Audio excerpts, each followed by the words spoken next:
오늘 오후 시간에 주시는 하나님의 말씀은 마태복음 5장 38절에서 42절까지 말씀입니다.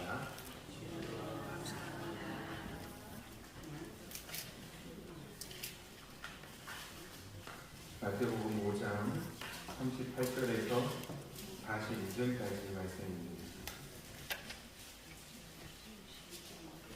같이 화면을 보시고 또 성경 말씀을 보시고 같이 우리 한 목소리로 공독하시겠습니다. 또 눈은 눈으로 이는 이로 갚으라 하였다는 것을 너희가 들었으나 나는 너희에게 이르노니 악한 자를 대적하지 말라. 누구든지 내 오른편 뺨을 치거든 왼편도 돌려대며 또 너희를 고발하여 속옷을 가지고자 하는 자에게 겉옷까지도 가지게 하며 또 누구든지 너로 억지로 오리를 가게 하거든 그 사람과 심리를 동행하고 내게 구하는 자에게 주며 내게 꾸고자 하는 자에게 거절하지 말라. 아멘. 이 말씀이 하나님의 크신 은혜가 함께 하시기를 소망합니다. 우리 앞뒤 좌우분에게 인사 한번 하시겠습니다. 서로 존중하며 갑시다.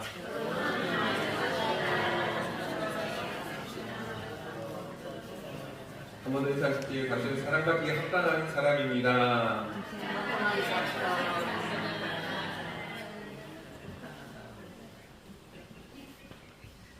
네, 우리가 부르는 호칭 이름에는 많은 의미가 담겨져 있습니다. 지난주에 말씀 기억나십니까? 하나님의 이름을 망령되이 일컫지 마라. 하나님의 이름을 함부로 부른다는 것은 그만큼 존중하지 않는다는 뜻이고, 또 하나님을 경외하지 않는 자, 하나님의 이름을 망령되이 부르는 자, 하나님께서 결코 죄 없다 하지 않으신다는 것입니다. 그래서 하나님의 이름을 망령되이 부르는 사람, 하나님의 이름을 존중하지 않는 사람, 하나님도 좋아하지 않으실 것이고, 특별히 하나님을 경외하는 사람, 하나님의 이름을 기억하며 거룩하게 여기며 그 이름을 기억하며 사는 자, 하나님께서 좋아하시는 줄로 믿습니다. 우리가 분명히 알아야 될 것은 하나님의 이름을 어떻게 대해야 하는가, 귀하게 여기고 존중하는 마음이 있어야 한다는 것이죠. 하나님을 존중하지 않는 사람들, 하나님을 모르는 사람이거나 그래서 하나님과 상관없는 삶을 살거나 그리고 그로 인해서 하나님의 이름을 욕되게 할 가능성이 높은 사람들입니다. 그러면 하나님을 경외하지 않는 사람은 또 다른 사람을 대할 때도 어떻게 대할까요? 하나님을 경외하지 않는 사람은 다른 사람을 대할 때도 함부로 대하거나 존중하지 않는 모습이 있는 것을 알 수 있습니다. 그럼 반대로 하나님을 존중하는 사람은 어떻습니까? 하나님을 존중할 줄 아는 사람, 여호와를 경외하는 사람, 하나님의 이름이 욕되게 하지 않도록 하려고 하는 사람은 다른 사람을 대할 때에 어떻게 대하겠습니까? 존중하는 모습으로 대한다는 것입니다. 하나님을 사랑한다고 하지만 나는 하나님을 존중히 여기는 사람이다, 하나님을 경외하는 사람이라고 하면서 다른 사람을 대할 때에 존중하지 않는 모습으로 대한다면 그 사람이 받아들일 때에 어떻게 받아들이겠습니까? 저 사람이 하나님을 경외하는 사람이 맞는가? 그러면서 저 사람이 믿는 하나님은 이상한 하나님이야, 그렇게 생각할 수 있지 않겠습니까? 그래서 우리가 하나님을 믿는 믿음으로 다른 사람을 대한다면 우리가 대해야 될 모습은 존중의 모습이라는 것이죠. 다른 사람을 존중할 때에 그 사람은 나를 존중할 것이고, 또한 더 나아가서 내가 믿는 하나님, 내가 섬기는 하나님을 존중히 여기는 모습이 될 것입니다.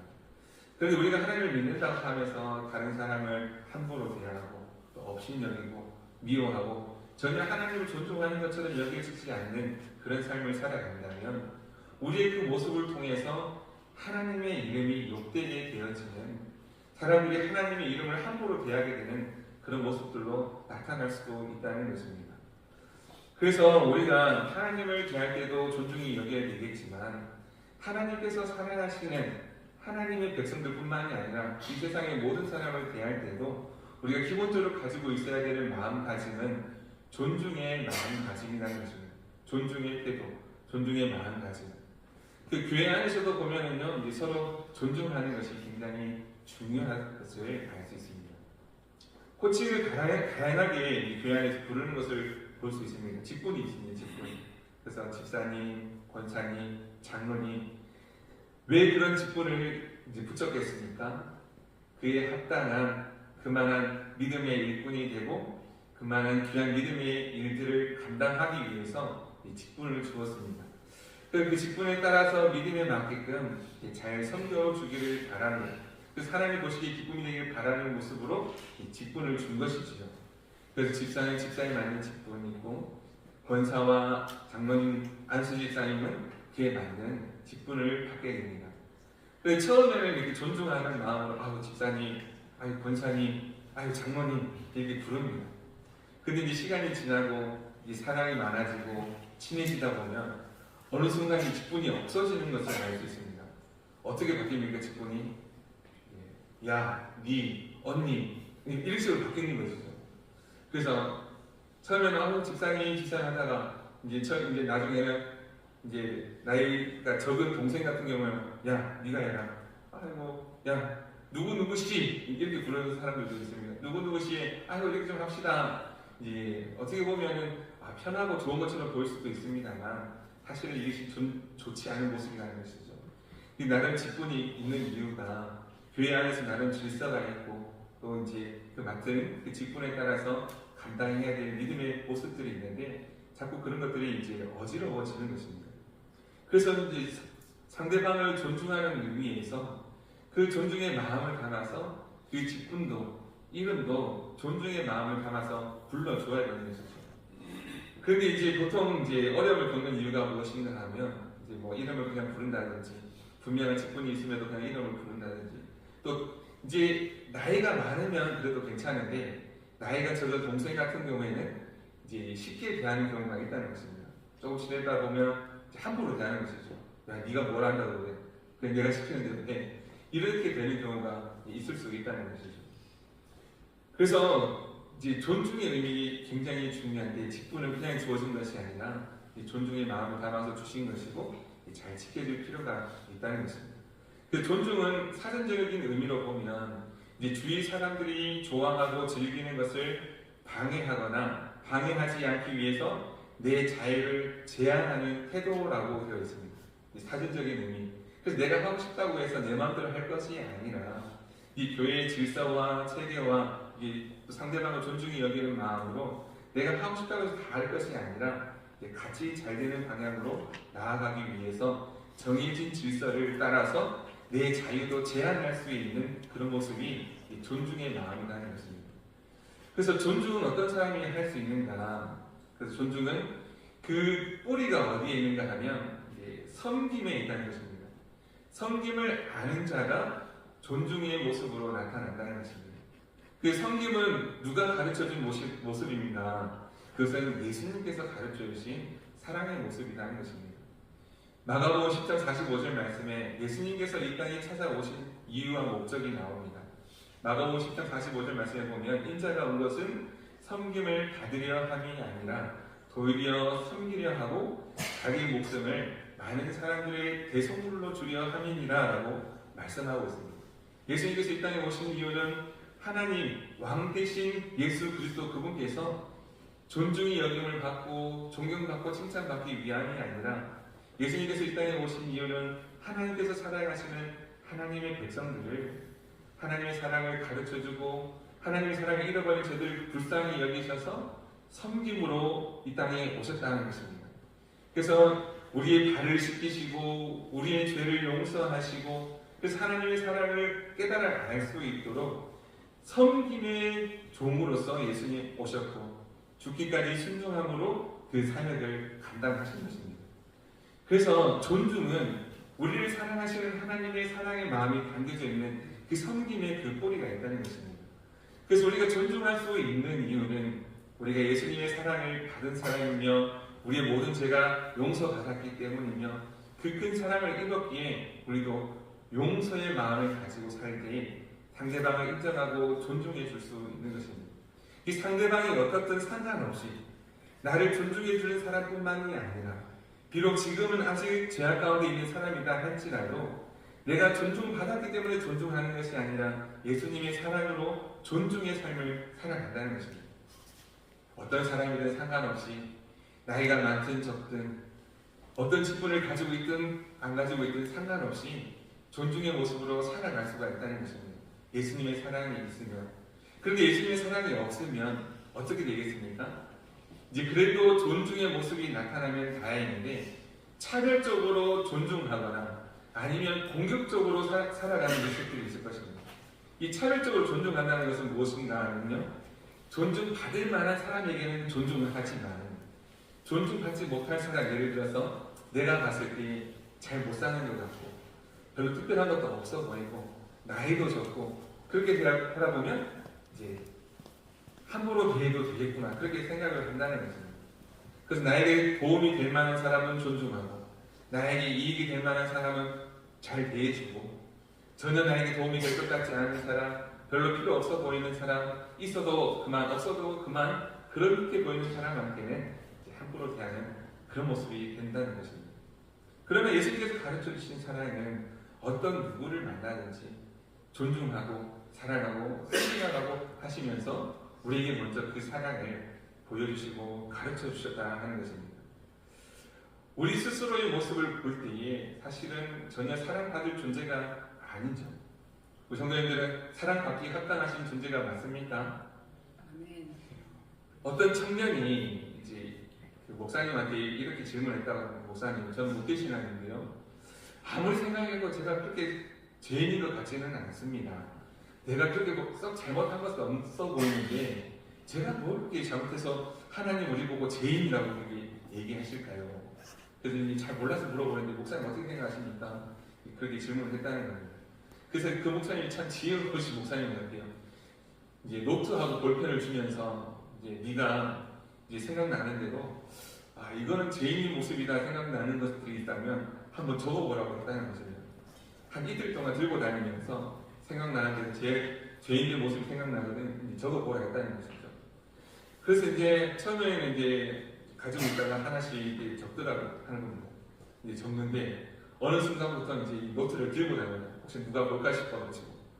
그래서 이틀 동안 이제 지나면서 하루는 이제 이튿날 되었을 때 목사님, 제가 잘 몰랐는데 알고 보니 제가 참 인간 쓰레기였습니다라는 겁니다. 그렇게 더러운 죄가 그렇게 많은지 몰랐다는 거예요. 하나씩 적다 보니까 내가 참 더러운 연약한 죄인이었구나. 그런데 그 목사님이요 거기서 안 끝나고 그 적어놓은 것을 가지고 사람들 앞에서 읽으라고 했다는 겁니다. 야 그거 읽어라. 그랬더니 목사님이 안 됩니다. 절대로 못합니다. 이거 오픈되는 순간 저는 여기서 매장 당할지도 모릅니다. 라고 했다는 것이죠. 우리 성도님들 죄인인지 잘 모르겠습니까? 한번 적어보시면 좋겠습니다. 우리도 한번 나중에 한번 적어보면 좋을 것 같습니다. 생각나는 대로 한 일주일 숙제 내드리고요. 한번 일주일 동안 내가 어떤 잘못을 저질렀는가 이렇게 적어보고 나중에 우리 다른 성도님들 앞에서 한번 이렇게 발표도 한번 해봤으면 좋겠습니다. 그러면 아마 이제 교회를 옮기거나 다른 교회 가거나 그런 일이 생기지 않을까 그 생각도 듭니다.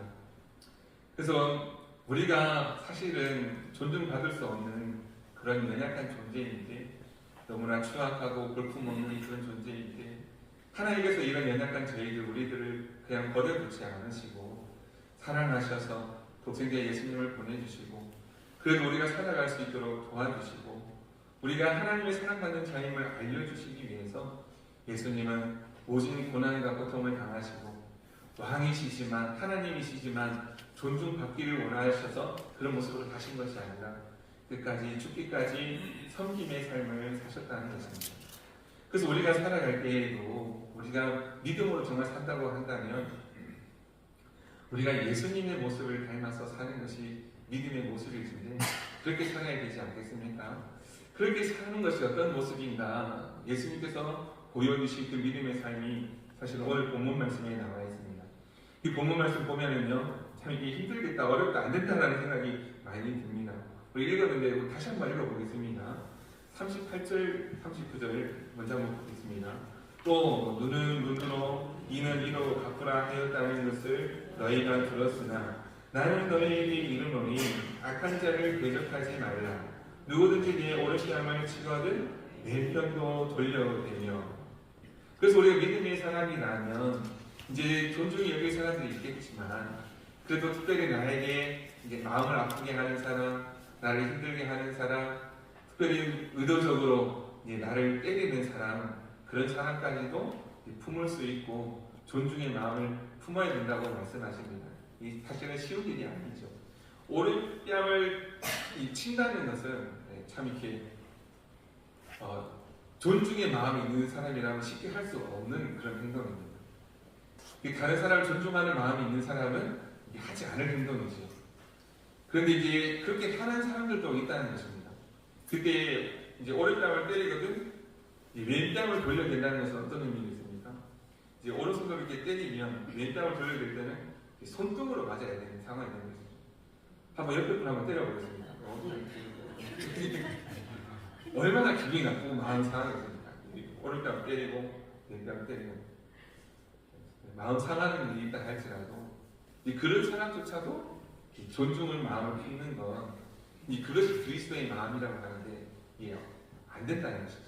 한 대 맞으면 쳤어 하면서 이제 두 대 갚아주려고 하는 것이 사람의 마음 아니겠습니까? 그래서 이제 한 대도 맞기 싫으니까 오히려 공격적으로 먼저 선제 공격을 하시는 분들도 있습니다. 그래서 말과 행실 중에서 내가 맞기 전에 이거 한 대 맞을 것 같다 싶으면 이제 먼저 때리는 사람이 있죠. 그래서 먼저 탁 때리고 이 사람이 오른뺨을 맞았는데 왼뺨 돌려내는지 한번 보자 이렇게 하시는 분들도 있을 것 같습니다. 그러면 안 된다는 것입니다.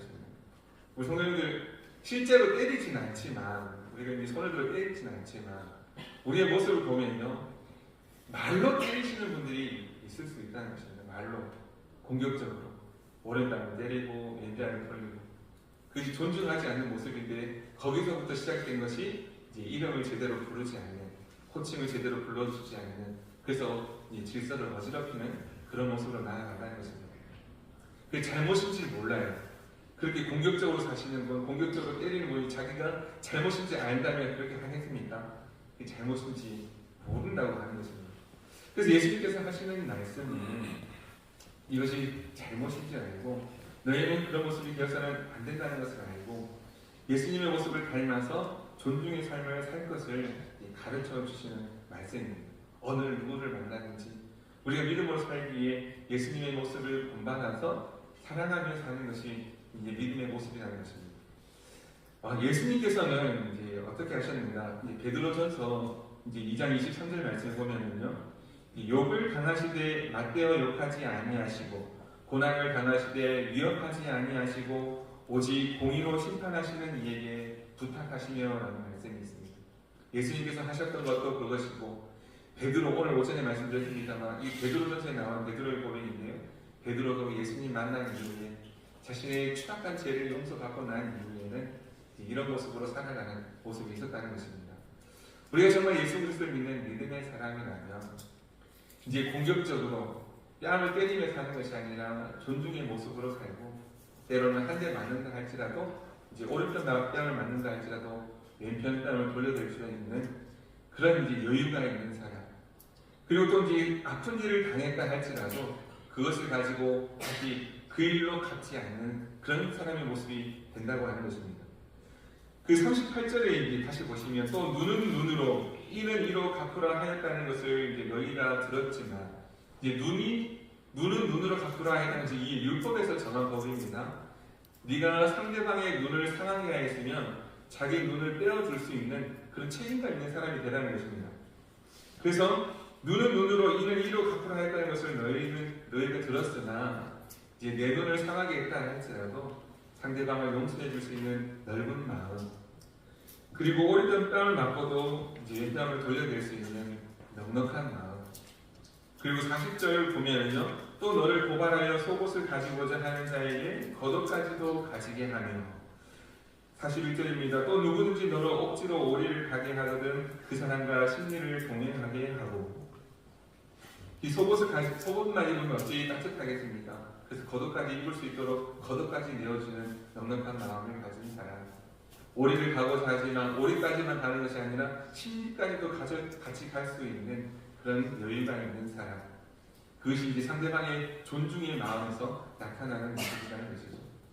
비록 내가 어려움을 당했다 할지라도 상대방을 통해서 피해를 당했다 할지라도 똑같이 갚아주는 것이 아니라 내가 믿음의 사람이기에 예수님의 방법으로 갚아줄 수 있는 사람, 그것이 존중의 마음인데 하나님께서 우리를 사랑하셔서 존중히 여기시고 가르쳐 주셨던 그 섬김의 마음이 있는 사람은 다른 사람을 대할 때도 그 모습으로 대한다는 것이죠. 다른 성도들, 우리는 어떻게 대하고 있습니까? 한 대 걸리기만 걸려라 그냥 오늘 너 죽고 나 죽자 그렇게 살아가고 있습니까? 아니면 주님의 사랑이 있어서 그래도 사랑하며 살기 위해서 발버둥치는 그런 믿음의 삶을 살고 있습니까? 우리가 서로 존중할 수 있기를 바랍니다. 나만 존중 여김을 받아야 될 사람이 아니라 내 옆에 있는 사람도 하나님께서 필요하셔서 좀 더 내가 사랑해 주라고 있는 그 사람인 줄로 믿고 여기고 이 사람이 특별해서 대단한 사람이 아니라 하나님의 사람이기에 존중하고 사랑해 줄 수 있는 그 넓은 마음을 가진 성도의 삶이 되기를 간절히 소망합니다. 악을 악으로 갚지 말고 선으로 악을 갚으며 그리하여서 하나님께서 영광 받으시기까지 또 참고 참아야 되는 아픔이 있을 수 있지만 우리가 그 믿음으로 살아가면 하나님께서 영광 받으시는 줄로 믿습니다. 하나님께 영광 돌리는 삶, 그 삶이 하나님의 이름을 망령되이 일컫지 않는 삶이며 하나님께 영광을 돌리는 삶이며 하나님께서 기뻐하시는 삶인 줄로 믿습니다. 가룟 유다는 예수님을 팔아 넘기면서도 이렇게 얘기했습니다. 주님, 저는 아니지요. 저는 아니지요. 그러나 베드로는 자신의 잘못을 깨닫고 난 이후에 너무 부끄러워서 차마 주님, 제가 주님 사랑하는 거 주님이 아십니다라고 부끄럽게 이야기할 수밖에 없었는데요.